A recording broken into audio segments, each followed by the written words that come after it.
Assalamualaikum warahmatullahi wabarakatuh. Apa kabar semuanya? Perkenalkan, nama saya Rika Yuniarti dari PGSDA semester 7 dengan NIM H1810177. Saya di sini akan menjelaskan mengenai meningkatkan hasil belajar siswa pada pembelajaran IPA dengan menggunakan metode pembelajaran Think Fire Share di kelas 4 SDN 2 Babakan. Proposal ini ditujukan untuk memenuhi tugas mata kuliah seminar usulan penelitian dengan dosen pengampu Dr. Helmiat Tasti Andri, MPD SI. Program Studi Pendidikan Guru dan Sekolah Dasar, Fakultas Keguruan dan Ilmu Pendidikan, Universitas Juanda Bogor, tahun ajaran 2021-2022. Nah, adapun materi bahasan diantaranya kita langsung masuk. Bab 1, pendahuluan, bab 2, kajian teori, dan juga bab 3, metode penelitian. Dengan bab 1, pendahuluan diantaranya ada latar belakang masalah. Latar belakang masalah di sini yaitu kurangnya kualitas pendidikan yang tercantum pada hasil belajar siswa dipengaruhi oleh banyak faktor, baik faktor internal maupun eksternal. Metode pembelajaran memiliki pengaruh yang cukup besar untuk kegiatan belajar mengajar. Kompetensi yang ditunjukkan dapat dimiliki oleh siswa akan dilihat oleh relevansi penggunaan metode dengan karakteristik materi yang diajarkan. Selain itu, ada juga penerapan metode yang harusnya mengacu pada tujuan pembelajaran yang telah dirumuskan. Nah, adapun peneliti menyadari permasalahan tersebut, penulis mempunyai ide untuk menerapkan model pembelajaran kooperatif yaitu Think Fire Share untuk menyelesaikan masalah yang terjadi.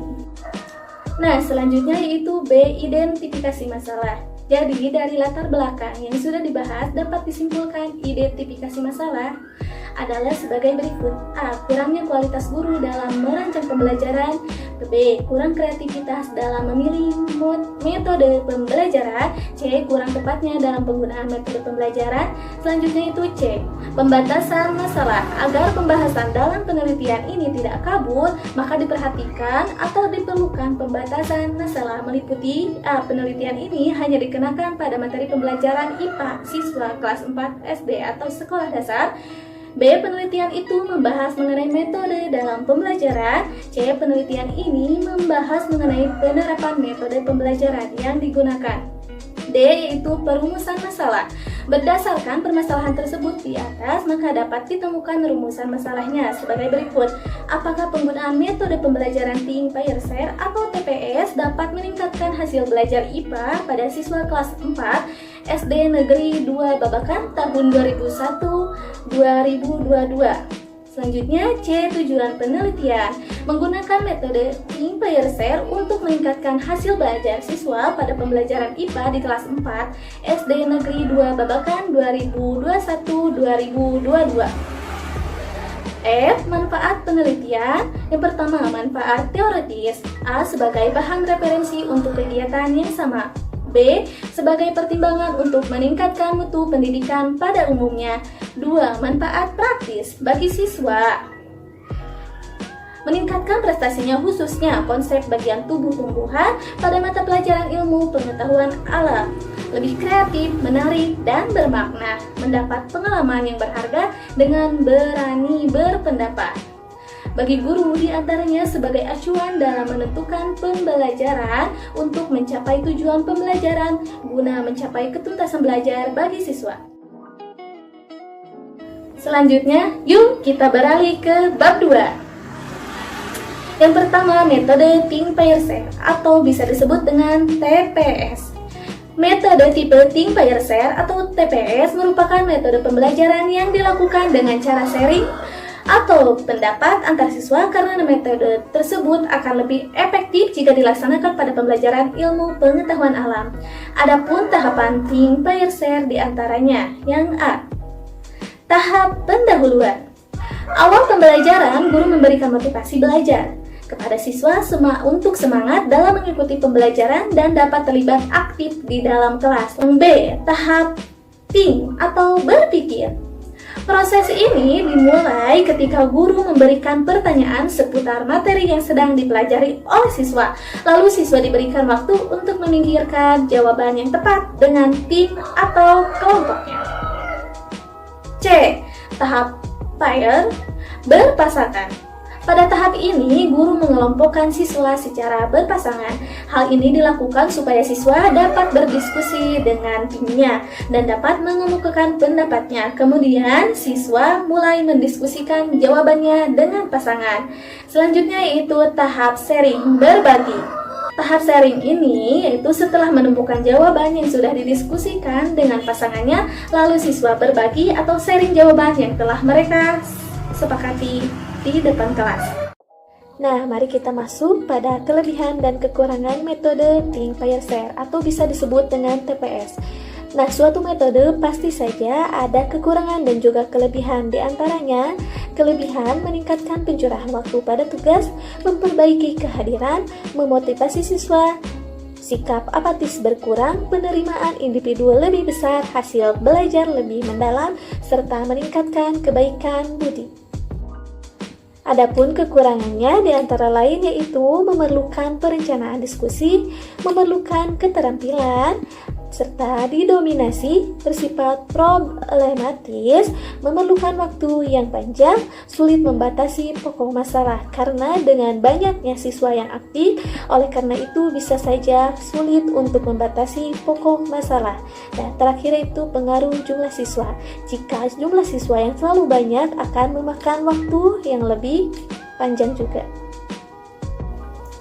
Nah, selanjutnya yaitu kita masuk ke hasil belajar. Hasil belajar adalah pola-pola perubahan nilai-nilai, pengertian-pengertian, sikap-sikap, apresiasi, dan keterampilan. Hasil belajar juga dapat dikatakan sebagai suatu hasil yang diharapkan dari pembelajaran yang telah ditetapkan dalam rumusan perilaku tertentu. Menurut Slameto, secara global ada beberapa faktor yang mempengaruhi belajar siswa. Di antaranya ada faktor internal, faktor dari dalam diri siswa. Nah, adapun faktor eksternal siswa, lanjutannya yaitu kriteria pengukuran hasil belajar. Untuk mengetahui baik buruknya hasil belajar peserta didik, maka diperlukan suatu tindakan, yaitu evaluasi.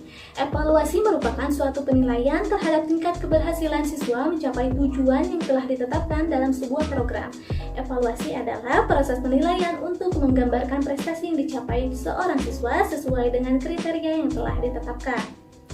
Dari pendapat di atas ataupun yang telah dijelaskan, dapat disimpulkan bahwa evaluasi sangat diperlukan dalam pendidikan dan pengajaran untuk mengetahui tingkat kemampuan yang dicapai peserta didik dalam pelaksanaan evaluasi pembelajaran menempuh 3 fase, yaitu A. Pretest. Tes awal dilakukan dengan tujuan mengetahui tingkat kemampuan peserta didik terhadap materi pembelajaran yang akan dipelajari. B. Proses. Pembelajaran yang dilakukan pendidik berpegang pada program kegiatan. C. Post-test. Tes akhir evaluasi. Materi pembelajaran yang diteskan dalam evaluasi sama dengan pretest. Nah, kita masuk pada pembelajaran IPA. Di sini saya akan menyebutkan poin-poinnya saja mengenai pembelajaran IPA. Yang pertama yaitu pengertian IPA. Yang kedua, hakikat pembelajaran IPA.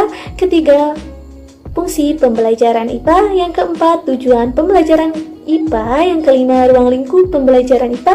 Keenam, karakteristik pembelajaran IPA di sekolah dasar. Serta yang ketujuh, ada konsep dasar pembelajaran IPA di sekolah dasar.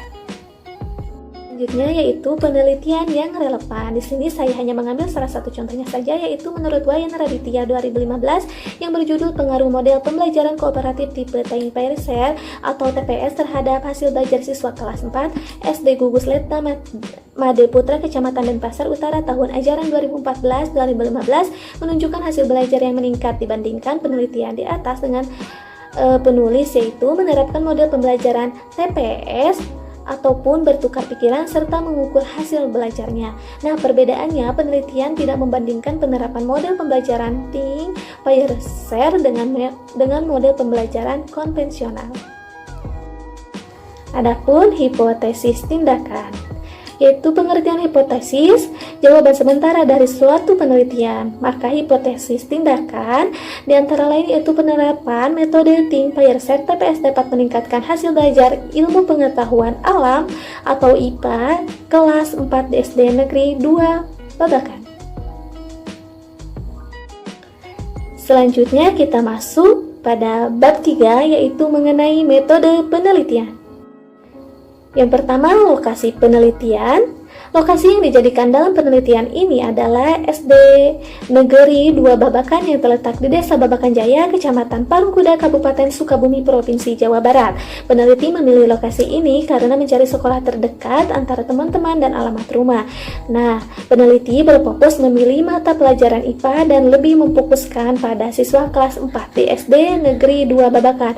Waktu penelitian ini adalah semester ganjil, tahun pelajaran 2021-2022. Nah, adapun jadwalnya boleh dilihat ya teman-teman tabelnya. Nah, di pinggirnya ada tabelnya.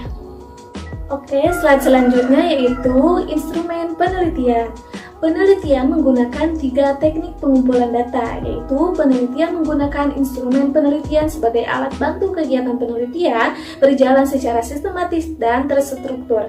Dalam pengumpulan data dilakukan dengan beberapa cara, sebagaimana yang dikatakan Suharsini Arikunto 2002 10-13 antara lain sebagai berikut. Yang pertama itu observasi, kedua wawancara, dan juga yang terakhir yaitu dokumentasi. Next, selanjutnya yaitu C, populasi dan sampel penelitian. Nah, populasi penelitian menurut Arikunto 2006 130, populasi adalah keseluruhan objek penelitian. Penelitian hanya dapat dilakukan bagi populasi terhingga dan subjeknya tidak terlalu banyak. Populasi dalam penelitian ini adalah siswa kelas 4 SD Negeri 2 Babakan yang berjumlah 47 orang. Nah, sampel penelitian jumlah sampel yang ditentukan menggunakan penelitian populasi dengan jumlah siswa seluruhnya 47 orang. Jadi, sampel penelitian ini sebanyak 47 orang. D. Metode dan desain penelitian. Adapun metode yang digunakan dalam penelitian ini yaitu pada penelitian ini penulis menggunakan metode kualitatif. Menurut Moleon 2007, penelitian kualitatif dapat diartikan sebagai penelitian yang bertujuan untuk memahami fenomena yang dialami oleh penelitian. Lebih pas dan cocok digunakan untuk meneliti hal-hal yang berkaitan dengan penelitian perilaku, sikap, motivasi, persepsi, dan tindakan subjek. Yang selanjutnya itu desain penelitian. Nah, di sini saya menggunakan studi kasus. Menurut bahasa Inggris, a case study atau case studies, kata kasus diambil dari kata case, artinya kasus, kajian peristiwa, sedangkan arti dari case sangatlah kompleks dan luas. Menurut Umika Pribasanti 2018 mendefinisikan studi kasus tidak ada definisi tunggal, termasuk dalam ilmu sosial terdapat definisi yang luas dan terbiasa terbagi dalam 4 kategori menurut Hans 2017. Selanjutnya yaitu metode analisis data. Pertama ada tahap perencanaan. Menyusun rencana pelaksanaan pembelajaran RPP, mempersiapkan LKS yang akan diberikan kepada peserta didik pada saat pembelajaran, membagi peserta didik dalam pasangan-pasangannya, mempersiapkan lembar pengamatan observasi yang digunakan untuk mengamati aktivitas guru selama proses pembelajaran, membuat lembar catatan lapangan, serta menyiapkan penghargaan untuk setiap kelompok. Yang kedua ada tahap pelaksanaan. Pada tahap pelaksanaan ini ditetapkan strategi pembelajaran metode Think, Payer, Share atau TPS. Pada pertemuan ini guru menyampaikan kepada peserta didik kriteria kelompok terbaik, nantinya akan menjadi kelompok terbaik dan akan mendapatkan penghargaan dari guru. Nah, selanjutnya itu tahap pengamatan. Pada tahap ini dilakukan pengamatan atau observasi tentang aktivitas belajar mengajar antara peserta didik dan guru, interaksi siswa dengan siswa dalam kegiatan pembelajaran atau dalam kerja kelompok. Nah, selanjutnya yang terakhir yaitu tahap refleksi. Kegiatan refleksi ini sangat tepat dilakukan ketika guru pelaksana sudah selesai melakukan tindakan, kemudian berhadapan dengan peneliti untuk mendiskusikan implementasi rancangan tindakan selanjutnya. Terakhir yaitu indikator keberhasilan. Nah, cara mengukur indikator keberhasilan hasil belajar IPA di kelas 4 SD Negeri 2 Babakan dengan cara melihat presentasi, ketuntasan peserta didik, dan peneliti membuat target 80% dalam ketuntasan hasil belajar IPA. Nah, tak terasa sudah selesai. Sekian pemaparan presentasi yang saya paparkan. Saya mohon maaf jika banyak salah kata dari saya serta penulisan. Wabillahi taufiq wal hidayah. Wassalamualaikum warahmatullahi wabarakatuh.